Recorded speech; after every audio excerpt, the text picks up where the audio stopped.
Hi, I'm Adolph Oliver, and this is the lesson about multiplying and dividing real numbers.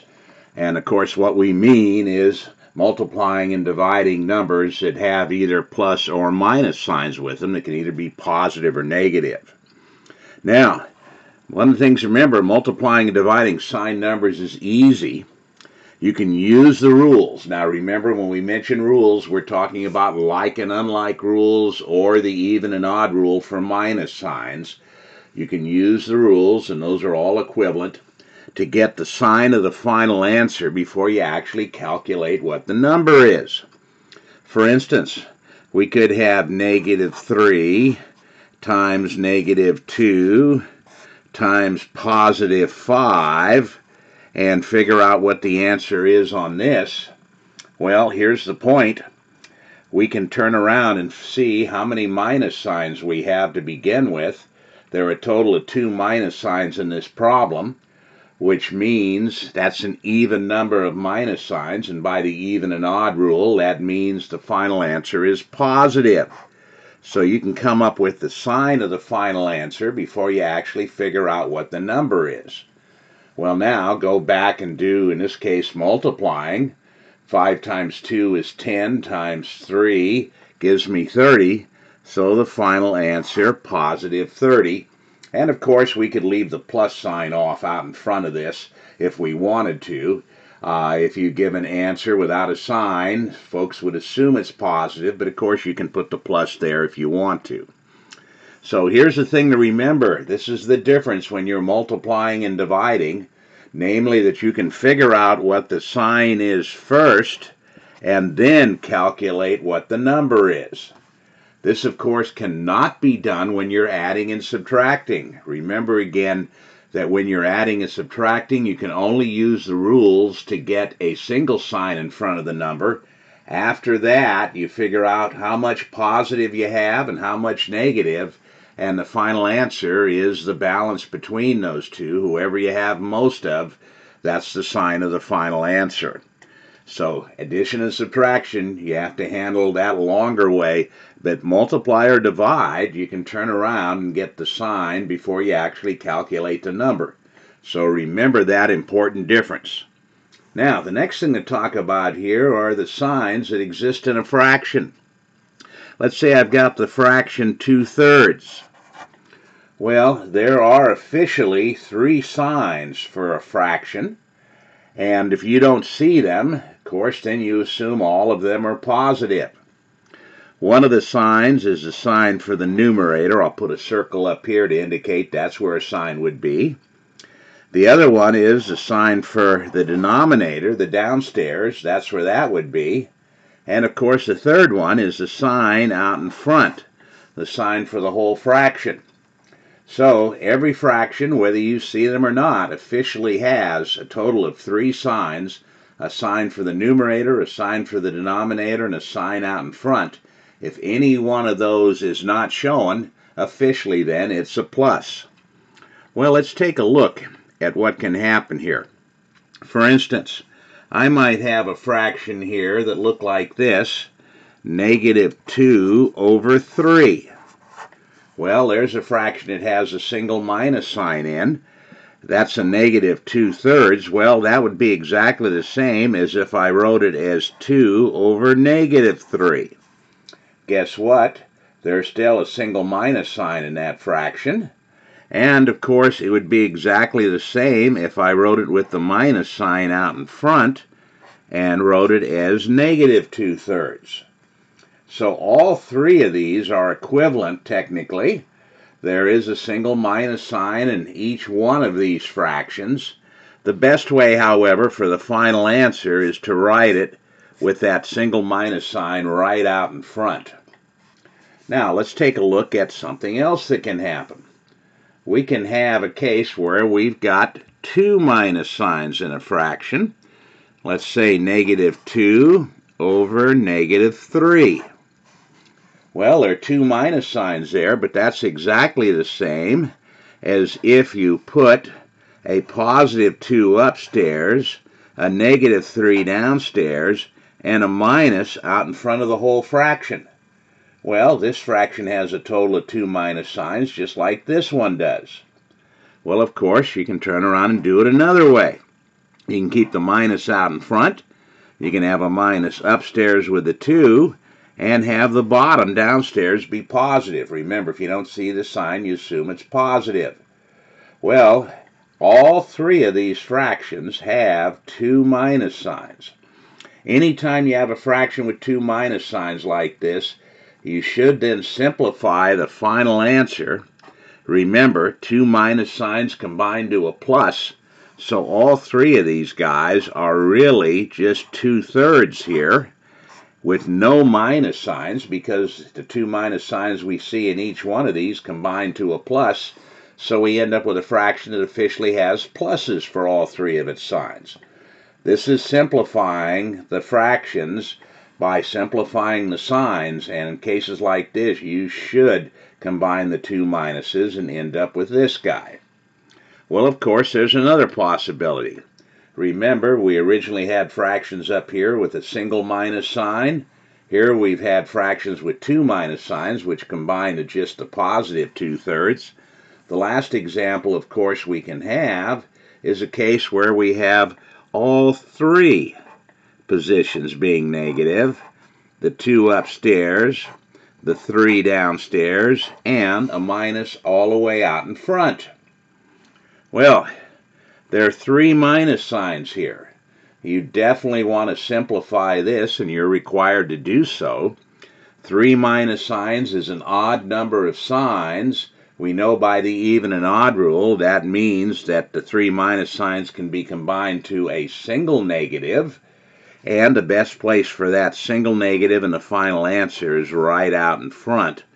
So what you should do with a case where you have 3 minus signs in a fraction, simplify it to a single minus in front. Well, notice all three of these examples we've talked about here can be boiled down to simply a single minus sign in front, meaning you've got negative 2/3, or no minus signs at all, indicating that it's positive 2/3. And of course, any number can either be positive or negative, so here we are. So keep in mind that officially all fractions have 3 signs, but that you should simplify the signs and end up with one of these 3 cases that we have here, which are really just 2 different cases. The fraction is either positive 2/3 or it's negative 2/3. Okay, well now let's take a look at some examples. Again, working with sign numbers when you're multiplying and dividing is easy. You can get the sign of the final answer before you actually come up with what the number is. So let's look at some examples here. Here's a simple one. First off, what we've got here are 2 minus signs. And of course we know that 2 minus signs, I'll just make a note here, we've got 2 of these minus signs. Well, by the even and odd rule, an even number of minus signs combines to a single plus. So again, we can get the sign of the final answer before we calculate the number. Now, what's the number? Well, 10 times 7 is 70. So this comes out to be positive 70. And of course, we could leave that plus off if we wanted to. Well, here's another example. Again, we have a couple of things multiplying each other here. Negative 4 times positive 1/2. Well, the first thing we do is go get the sign. Notice now that there is only one minus sign in the problem here, the minus with the 4. Well, that's an odd number of minus signs, so that means the final answer is negative. And of course, half of 4 is just 2, so our final answer here, negative 2.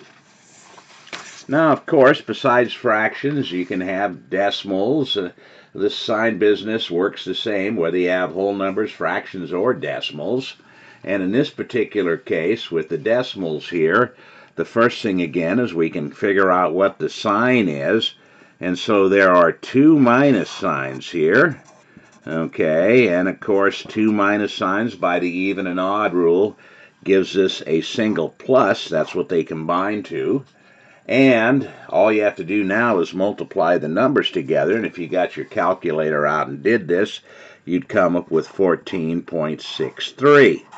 So there it is. We can figure out what the sign is again before we get the actual number. Okay, well, division, of course, works the same way here with the signs. Here I've got a division problem written in horizontal form. And again, we can get the sign of the final answer before we actually come up with the number. There's only one minus sign in this problem. So that means, of course, the final answer is negative. And this one's simple to do. 24 divided by 3 is 8. So our answer is simply minus 8. Now, we can have some fractions where it's a little bit more complicated. Can't do this one easily in your head, so you want to rewrite the thing. Well, first thing I'm going to do here, since this first number is a fraction, I'm going to make a fraction out of the second guy by putting a 1 underneath. And of course we know, how do we solve a division problem in fractions? We convert it to multiplication by flipping the second fraction, the one that follows the division sign. So what this equals is negative 9 over 7 times, now remember to flip this guy, 1 over 4. Okay, now once we've got it converted to multiplication, we could do any cross-canceling if we wanted. Doesn't look like anything cross-cancels here. Anything from the bottom against anything in the top. But to get the final answer, notice there's a total of 1 minus sign here. So, of course, that means the final answer is negative. And now, to get the actual number, 9 times 1 is 9, so we have a 9 upstairs. Downstairs, 7 times 4 is 28. And, of course, you take one last look at this. Only 3's would divide into the 9, and 3 doesn't go in the 28, so this one can't be reduced any further. There's our final answer. Okay, well, here's a division problem with some decimals. What I'm going to do with this is convert it into a fraction, reminding you can do this. Remember, the 4.5, what's in front, goes upstairs in the fraction, and what follows the division sign goes downstairs in the fraction. So here I have just rewritten this horizontal division problem as a fraction. Remember, fractions, of course, indicate division.